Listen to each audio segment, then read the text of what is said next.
ఈ సమయంలో కొద్దిసేపు మనం వాక్యాల్లోనికి మనం వెళ్ళిపోదాం. కుటుంబం ఒక ఏర్పాటు అనేది దేవుడు ఏర్పాటు చేసింది. మనం ఏర్పాటు చేసుకునేది ఏమీ కాదు. ఈ కుటుంబం యొక్క ఏర్పాటు దేవుడు కుటుంబంలో భార్య, భర్త, పిల్లలు, ఈ యొక్క అరేంజ్మెంట్స్ అంతా కూడా ఎవరే ఏర్పాటు చేశారంటే దేవుడు మాత్రమే ఏర్పాటు చేశారనమాట. కానీ కొంతమంది వచ్చేసి ఆ కుటుంబాన్ని పట్టించుకోరు. కానీ కొంతమంది వచ్చేసి కుటుంబంలో ఉంటుంది కదా, కుటుంబంలో భర్త చేసే పని భర్త, భార్య చేసే పని భార్య, పిల్లలు చేసే పని పిల్లలు, అన్ని పనులు వాళ్ళకి సంబంధించినటువంటి బాధ్యతలు అందరూ చేసుకొని వస్తూ ఉన్నారు అనుకోండి. ఒక సమయం వచ్చే లోపల ఆ కుటుంబం అనేది ఏమవుద్దంటే ఎదుగుద్దు బాగా కదా. ఏం పని చేయకోకుండా ఇష్ట ప్రకారం ఉన్నామనుకోండి, కుటుంబం ఏమవుద్దంటే చల్లా చెదిరైపోద్ది అనమాట. కుటుంబం అనేది ఎదుగుదల ఉండదు. కాబట్టి మనకంటూ భూమి మీద ఒక కుటుంబం అనేది ఉండాలి. అప్పుడే మనకు కూడా ఏం గౌరవం. కాబట్టి ఇది నా కుటుంబము నా కుటుంబము నా కుటుంబం అని మనం ఏం చేస్తూ ఉంటాం, చెప్పుకుంటూ ఉంటాం అన్నమాట. కాబట్టి దేవుడు మనలను కుటుంబస్తులుగా ఏర్పాటు చేసి దేవునికి కూడా ఈ భూమి మీద దేవునికి కూడా ఒక కుటుంబం ఉంది కదా. మనకి ఎట్లయితే ఇది నా కుటుంబం అని మనం చెప్పుకునేదానికి ఉందో, అదేలాగనే దేవుడికి కూడా ఇది నా కుటుంబము అని చెప్పుకునేదానికి దేవుడికి కూడా కుటుంబం ఉందా? దేవుడికి కూడా కుటుంబం ఉంది. ఇప్పుడు ఈ కుటుంబంలో మనం అంటే ఈ భూ సంబంధంగా నా కుటుంబము అని మనం చెప్పుకుంటాం కదా. ఆ కుటుంబంలో అంటే మన కుటుంబాల్లో వాళ్ళ బాధ్యతలు ఎరిగి చేసామనుకోండి, కుటుంబము రోజు రోజుకి ఏం కనపడుద్ది, డెవలప్మెంట్, ఎదుగుదల కనపడుద్ది రోజు రోజుకి కదా. లేదంటే సంవత్సరానికి ఏమవుద్దంటే మన స్థితి వచ్చేసి అది ఆత్మీయంగాను లేకుంటే ఆర్థికంగాను మారుతూ ఉంటుంది అన్నమాట. ఒకవేళ ఏమీ చేయలేదనుకో, ఏమీ చేయలేదు, కుటుంబం ఏమవుద్ది, భర్త కుటుంబాన్ని పట్టించుకోడు, ఏమవుద్ది, బిడ్డలు వాళ్ళ ఇష్ట ప్రకారంగా ఉంటారు, భార్య ఇష్టం వచ్చినట్టు ఉంటుంది, ఏమవుద్ది కుటుంబం? అప్పుడు కుటుంబం అనేది ఎదుగుదల ఉండదన్నమాట.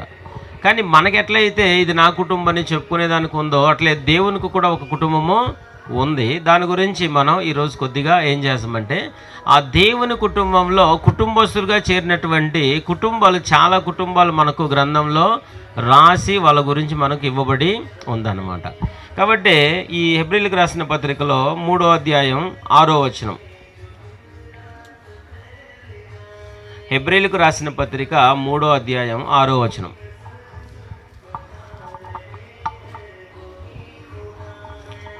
అయితే క్రీస్తు కుమారుడయ్యుండి ఆయన ఇంటి మీద నమ్మకముగా ఉన్నాడు. ధైర్యమును నిరీక్షణ వలని ఉత్సాహమును తుదముట్టుకు స్థిరముగా చేపట్టిన ఎడల మనమే ఆయన ఇల్లు. అంటే దేవునికి కూడా ఇది నా ఇల్లు, నా కుటుంబం చెప్పుకునేది ఒకటి ఉందా? దేవుడికి కూడా ఇది నా ఇల్లు, ఇది నా కుటుంబం అని చెప్పుకునేది ఒక కుటుంబం ఉంది. అది ఏమని మనకు అందరికి కూడా తెలుసు. ఏది అంటే అది క్రీస్తు ప్రభువారి యొక్క సంఘం. మనకు కుటుంబం, ఇది నా ఫ్యామిలీ అని చెప్పుకుంటాం కదా. అదేలాగనే దేవుడికి కూడా ఇది నా ఫ్యామిలీ, ఇది నా కుటుంబం అని చెప్పుకునే ఒక కుటుంబం ఏదంటే క్రీస్తు ప్రభువారి యొక్క సంఘం. ఆ క్రీస్తు ప్రభువారి యొక్క సంఘమే దేవునికి ఏమైందంటే ఇల్లు కదా. ఇప్పుడు ఆ క్రీస్తు ప్రభువారి యొక్క సంఘంలో మనమందరం కూడా ఏమై ఉన్నాం, ఆయన బిడ్డలుగా ఉన్నాం. అంటే దేవుని కుటుంబం ఎవరంటే మనమే. క్రీస్తు ప్రభువారి యొక్క సంఘంలో చేరినటువంటి లేని అంగీకరించి యేసుక్రీస్తు ప్రభువుని అంగీకరించి బాప్టిజం తీసుకొని ఆయన సంఘంలో ప్రవేశించినటువంటి వాళ్ళందరూ కూడా దేవుని కుటుంబంలో ఏమై ఉన్నారు, బిడ్డలై ఉన్నారు కదా. ఇప్పుడు మనల్ని చూసే దేవుడు వీళ్ళు నా ఫ్యామిలీ, వీళ్ళు నా కుటుంబము అని చెప్పుకుంటూ ఉన్నాడు అనమాట దేవుడు. అంతే కదా. మనకెట్లయితే వీళ్ళు నా కుటుంబం అని చెప్పుకుంటామో, అదేలాగనే దేవుడు కూడా క్రీస్తు ప్రభువారి యొక్క సంఘస్థులైన మనలను చూసి వీళ్ళు నా కుటుంబము, దేవుడే వీళ్ళు నా కుటుంబము అని చెప్పుకునే స్థాయికి మనం చాలా గొప్పలుగా ఉంటున్నాం. ఇది మాత్రం మనం ఏం చేయకూడదు, మర్చిపోకూడదు. దేవుడే వీళ్ళు నా బిడ్డలు, ఇది నా కుటుంబం అని మన గురించి ఏం చేస్తున్నాడు ఆయన? ప్రపంచంలో ఈ పాత నిబంధనలో ఇజ్రాయేలీలను కూడా వీళ్ళు నా బిడ్డలు అని ఆయన చెప్పుకున్నాడు కదా. వీళ్ళు నా బిడ్డలు అని చెప్పుకున్నట్టు ఆ విధానంలో ఈ రోజుల్లో కూడా క్రీస్తులో ఉంటున్న మనల్ని ఆయన చూసి వీళ్ళు నా ఫ్యామిలీ, వీళ్ళు నా బిడ్డలు, వీళ్ళు నా కుటుంబం అని ఈ రోజుల్లో కూడా ఆయన చెప్పుకుంటాడు. కాబట్టి ఈ గలతీ 3:6లో చెప్పేది ఏంటంటే మనమే ఆయన యొక్క ఇల్లు, మనం దేవుని యొక్క ఇంటిగా ఉన్నాము అనేది మనకేం కావాలా? అర్థం కావాలా. కాబట్టి దేవుని ఇంటిలో మనం ఎలా ఉండాలి అనేది ఏం చేస్తానంటే చాలామంది చాలామందికి తెలియచేయాలని ఈ అపోస్తులుడైన పౌలు ఈ తిమోతికి ఏం చేస్తాడంటే రాస్తూ ఉంటాడు అనమాట. తిమోతిలకు రాసినటువంటి మొదటి పత్రికలో 3వ అధ్యాయం 15వ వచనంలో, తిమోతికి రాసినటువంటి మొదటి పత్రిక 3వ అధ్యాయం 15వ వచనం, ఇక్కడ ఏం రాయబడి ఉందంటే, శీఘ్రముగా నీ యొద్దకు వత్తునని నిరీక్షించుచున్నాను, అయినను నేను ఆలస్యం చేసిన ఎడలా దేవుని మందిరములో అనగా జీవము గల దేవుని సంఘములో జనులు ఎలాగూ ప్రవర్తింపవలనో అది నీకు తెలియవలనని ఈ సంగతులు నీకు రాయిచున్నాను. అంటే మనం ఇంట్లో ఎలా ప్రవర్తించాలో మనకు తెలియదు అనుకో, ఇట్లా ఎట్లా ఉంటుంది? ఇంట్లో మనం ఎలా ప్రవర్తించాలి, భర్త కానీ భార్య కానీ బిడ్డలు కానీ ఎలా ఉండాలో, ఎలా ప్రవర్తించాలో, ఎట్లా వాళ్ళ పనులు చేసుకోవాలో తెలియలేదనుకోండి, ఇల్లు ఎదగదు, కొలాప్స్, కొన్ని రోజులుగా నాశనం అయిపోద్ది. ఇప్పుడు సంఘంలో అలా కాకూడదని సంఘంలో చేరినటువంటి వాళ్ళందరూ కూడా ఆయన ఏం చెప్తాడంటే, ఈ సంఘంలో చేరినటువంటి వాళ్ళు ఎలా ప్రవర్తించాలో అదేం కావాలా నేర్చుకోవాలి. ఇప్పుడు కుటుంబంలో ఎప్పుడు బాధ్యతగా నడుచుకుంటారు? ఇంట్లో ఎప్పుడు బాధ్యతగా నడుచుకుంటారు? ఇది నా ఇల్లు అన్నప్పుడే కదా. ఇది నా ఇల్లు అని అన్నప్పుడే ఆ ఆలోచన, ఆ యొక్క ఇది ఉన్నప్పుడే ఆ ఇంట్లో ఎట్లా నడుచుకుంటారు అందరూ? ఆ ఎదుగుదలకు ఏమేమైతే పనులు చేయాలో ఆ పనులన్నీ చేసుకుంటూ వెళ్తూ ఉంటారు అనమాట. ఒకవేళ నా ఇల్లు కాదు ఇది అనే ఆలోచన ఉందనుకోండి, ఎట్లా ఉంటారు వాళ్ళు? ఎట్లా ఉంటారు? కేర్లెస్గా ఉండరా? చాలా కేర్లెస్గా ఉంటారు. ఇది నా ఇల్లు అనే ఆలోచన మనకి ఈ కుటుంబంలో ఎలా అయితే ఉండకుంటే కుటుంబం అనేది పాడవుద్దో, దేవుడు ఇది నా కుటుంబం అని చెప్పుకుంటాడు కదా, అక్కడ కూడా మనం ఇది దేవుని కుటుంబం, మేము ఇది నాకు కూడా సంబంధించింది, ఈ కుటుంబం నేను కూడా కుటుంబంలో సభ్యుడిని అని ఏమన్నాగినా మనం ఆలోచన చేయలేదనుకోండి, దాని గురించి మనం ఏం చేయం, ఏ పని కూడా మనం చేయం. ఏ పనైనా చేస్తామా? ఏ పని చేయం. ఇంట్లో కదా పొద్దున్నే లేస్తాం, వంగడుకుంటాం, బయటికి వెళ్తాం, మరలా వస్తాం, అన్నం తింటాం, మళ్ళీ వెళ్ళిపోతాం, మరలా తిరుగుతూ మరలా వస్తాం, మధ్యాహ్నం తింటాం, మరలా పోతాం, మళ్ళీ రాత్రికి వస్తాం, తిని మళ్ళీ పండుకుంటాం. ఏరా అంటే ఏమి అంటారు. అంతే కదా ఇక్కడ కూడా. కాబట్టి సంఘము ఇది క్రీస్తుది, దీంట్లో నేను కూడా ఆయన బిడ్డను అనే ఆలోచన మనకు ఉంటే దానికి సంబంధించినటువంటి పనుల్లో మనం ఎప్పుడు కూడా ఎట్లా ఉంటాం, మనకు సంబంధించినటువంటి బాధ్యతలను మనం తెలుసుకొని వాటిని తరచుగా చేసుకుంటూనే వెళ్ళిపోతుందని అభివృద్ధికి, మన అభివృద్ధికి ప్లస్ సంఘం యొక్క అభివృద్ధికి కూడా మనం ఏం చేస్తాం, చేసుకొని ఇంట్లో కూడా అంతే కదా. ఇంట్లో కూడా మన ఇంటి అభివృద్ధికి మన అభివృద్ధికి చేస్తామా కార్యక్రమాలు? అన్ని పనులు చేస్తామా? అన్ని పనులు చేస్తాం. ఇది నాది కాదులే అని అనుకున్నాం అనుకోండి, ఏం చేస్తాం? ఇది నా ఇల్లు కాదులే, ఇది నా ఇల్లే కానీ నాది కాదు అన్నట్టుగా నడుస్తూ ఉంటాం. కానీ చెప్పుకునేది మాత్రం ఏం చేస్తాం, మా ఇల్లే, మీ ఇల్లు ఏడుందంటే అక్కడ ఉందని చెప్తాం. కానీ దానికి సంబంధించినటువంటి బాధ్యతలు మనకు ఉండవు.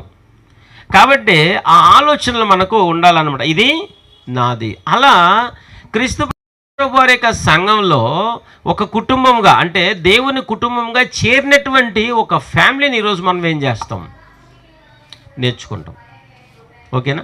ఎందుకంటే చాలామంది కుటుంబస్తులుగా క్రీస్తు ప్రభు వారి యొక్క సంఘంలో చేరి దేవుడు వాళ్ళని వీళ్ళు నా కుటుంబం చెప్పుకునే స్థాయికి వాళ్ళు ఏం చేశారంటే నడిచినటువంటి వారుగా మనకు రాసి ఇచ్చారనమాట దేవుడు. అట్లా యేసుక్రీస్తు ప్రభు వారిలో చేరి ఆ కుటుంబాన్ని హత్తుకొని కొన్ని విషయాలు మనం గమనిస్తాం. ఎట్లా అంటే ఎవరంటే వాళ్ళు ఈ అకుల్లా ప్రిస్కిలా, ఈ అకుల్లా ప్రిస్కిల్లా కూడా ఒక భార్యాభర్తలు, ఒక కుటుంబం.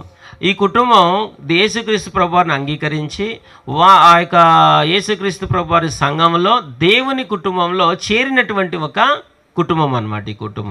ఈ కుటుంబం గురించి మనం చాలా విషయాలు మనం ఏం చేయొచ్చు అంటే నేర్చుకోవచ్చు. వాళ్ళు ఎట్లంతా కూడా జీవించారనేది మనకేమవుద్దంటే కొద్ది మట్టుకు మనకు దేవుడు రాసి మనకిచ్చాడు.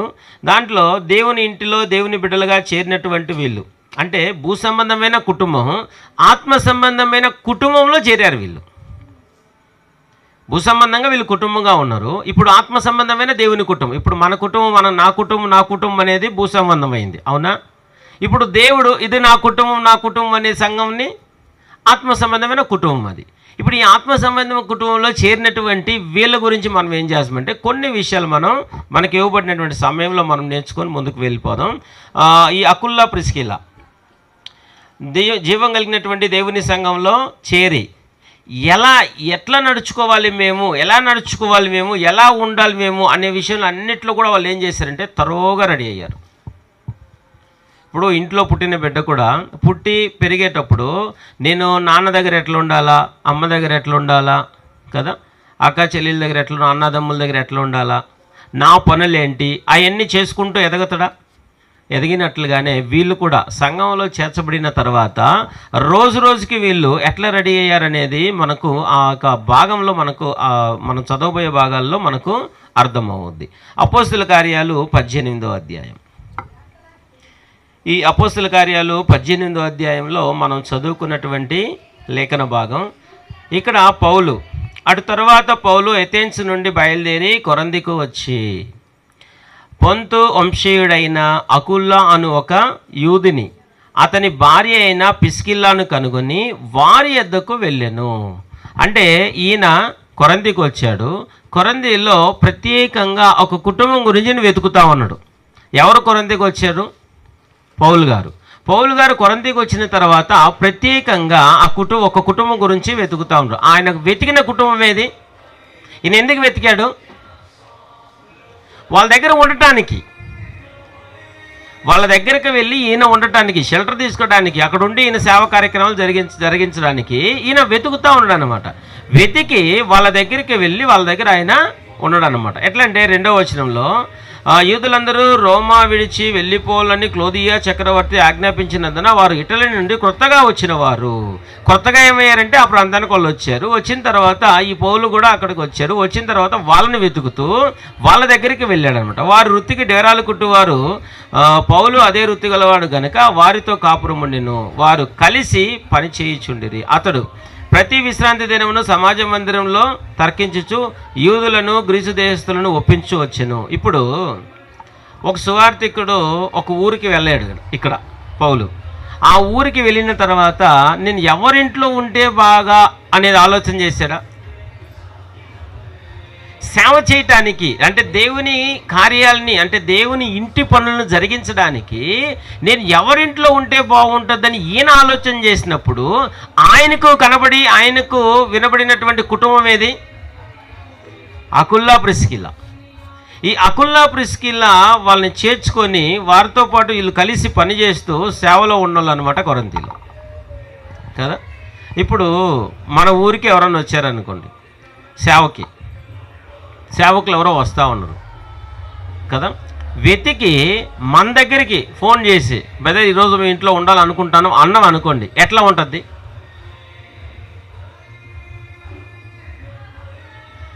వెంటనే సరే రండి బ్రదర్ అనేస్తామా? అట్లనే మనం ఆలోచన చేస్తాం. ఆయన వచ్చింది అనుకో, ఇప్పుడు మనం ఏం చేయాలా, ఎట్లా చేయాలా, ఏంటి? పరిస్థితులన్నీ కూడా అనుకూలంగా ఉండవు. కానీ అనుకూలమో అనానుకూలమో, కానీ సేవకుడు అనేది వాళ్ళ ఇంటికి ఎత్తుక్కొని వచ్చేటప్పుడు వీళ్ళు ఎట్లా ఆహ్వానాన్ని పలికారు? తర్వాత వీళ్ళు చూడండి, ఇదే 18వ వచనంలో, ఈ 18వ వచనంలో ఈ అపోస్తుల కార్యాలు 18వ అధ్యాయం 18వ వచనం, పౌలు ఇంకను బహుదినములు అక్కడ ఉండిన తరువాత సహోదరుల యొద్ద సెలవు పుచ్చుకొని తనకు మొక్కుబడి ఉన్నదని కెంక్రేయాలో తల వెంట్రుకలు కత్తిరించుకొని ఓడ ఎక్కి సిరియాకు బయలుదేరిను. ప్రిస్కిల్లా అకుల్లా అనువారు అతనితో కూడా వెళ్ళిరి. ఏం చేస్తాండ్రు? బహుదినంలో అక్కడ ఉన్నారు. ఆయన ఉండేటప్పుడు ఎవరు ఆయన్ని చూసుకున్నారు? అంటే ఈ కుటుంబం గురించి మనం ఆలోచన చేస్తుంటే ఒక సువార్థికులని బాగా పరిచర్య చేసే అటు కుటుంబంగా మనకేమవుతా ఉంది, మనకి వినిపిస్తూ ఉంది. కాబట్టి పౌలు వీళ్ళ గురించి రాసేటప్పుడు ఎంత బాగా రాశాడంటే అసలు చూడండి, మీకు రోమిలు రాసిన పత్రికలో మళ్ళీ కొన్ని పాయింట్లు వీళ్ళ గురించి మనం రాసేసుకుందాం. రోమిలు రాసిన పత్రికలో 16వ అధ్యాయం 3-4 వచనాలు.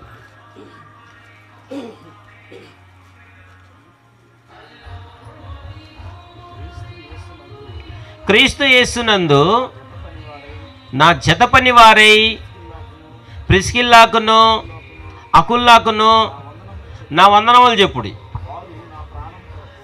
ఇప్పుడు అప్పుడేమో వాళ్ళు కొరింథీలో, ఇప్పుడేమో రోమాలో ఉన్నాడు. ఇప్పుడు ఏం జరిగిందంటే వాళ్ళకు పత్రిక రాస్తూ ఈ అకుల్లాకును ప్రిస్కిల్లాకును ఏం చేయండి, నా వందనాలు చెప్పండి. ఎందుకంటే కింద కొన్ని విషయాలు చెప్తారు వాళ్ళ గురించి. వారు నా ప్రాణము కొరకు తమ ప్రాణములను ఇచ్చుటకైనను తెగించిరి. వాళ్ళకి వీళ్ళకి ఏం సంబంధం? సంబంధం ఏమైనా ఉందా? యేసుక్రీస్తు ప్రభువారే సంబంధం వాళ్ళకి. క్రీస్తు ప్రభువారే రక్తంతో వాళ్ళు కడగబడిన వాళ్ళు. ఇప్పుడు వీళ్ళు అంటే అకుల్లా ప్రిస్కిల్లా వాళ్ళు ఈ పౌలుకి ఎట్లా పరిచర్య చేశారంట? ఇక్కడ చెప్తా ఉన్నాడు ఆయన, నా ప్రాణము కొరకు తమ ప్రాణములను ఇచ్చుటకైనను తెగించిరి. ఏం చేశారంట? నా ప్రాణం కొరకు వాళ్ళ ప్రాణాలు కూడా ఇవ్వటానికి. అంటే సువార్థికులకి అంతగా పరిచయం చేశారా వాళ్ళు? సువార్థికులకి అంతగా ఆతిథ్యం ఇచ్చారా? అంటే దేవుని యొక్క వాక్యాన్ని చెప్పే వాళ్ళకి అంతగా ఆతిథ్యము పరిచర్య చేసినటువంటి కుటుంబం అది. ఈరోజు మన కుటుంబాలు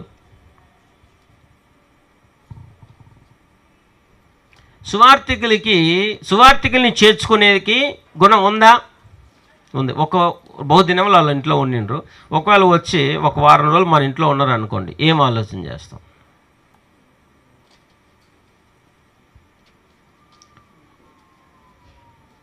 ఏం ఆలోచన చేస్తాం?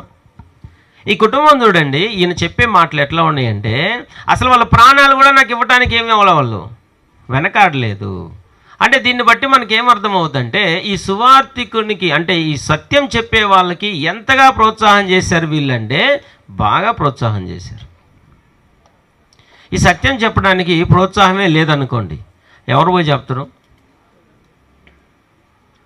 చెప్తారా? అంటే వీళ్ళు ఎంతగా నేర్చుకుని ఉంటే, వీళ్ళు చాలా బాగా వాక్యం నేర్చుకున్నారు అనేది మనకెట్లా అర్థమవుద్దంటే మళ్ళీ మనం కొరింథీయులకు రాసిన పత్రిక మనం వెళ్ళిపోదాం. ఈ ఆతిథ్యం ఇచ్చే వాళ్ళే మాత్రమే కాదు, కానీ సత్యంని నేర్చుకునటానికి ఆసక్తి కలిగినటువంటి వాళ్ళని, లేకుంటే సత్యం చెప్పే వాళ్ళని, లేదంటే ఆసక్తిగా నేర్చుకునే మనసు కలిగినటువంటి వాళ్ళని కూడా చేర్చుకోవటువంటి మనసు వీళ్ళకి బాగా ఉందనేది మనకు అర్థమవుతుంది. సువార్థికుల్ని తర్వాత సువార్త చెప్తూ సత్యాన్ని నేర్చుకున్న ఆసక్తి కలిగినటువంటి వ్యక్తులను కూడా వీళ్ళు చేర్చుకొని ఏం చేశారు తెలుసా? ఈ 18వ అధ్యాయంలో 24వ వచనం నుండి అపోస్తలుల కార్యాలు 18వ అధ్యాయం 24వ వచనం. అలెగ్జాండ్రియా వాడైన అపోల్లో ఒక యూదుడు ఎఫెసునకు వచ్చెను. అతడు విద్వాంసుడును లేఖనముల యందు ప్రవీణుడనై ఉండెను.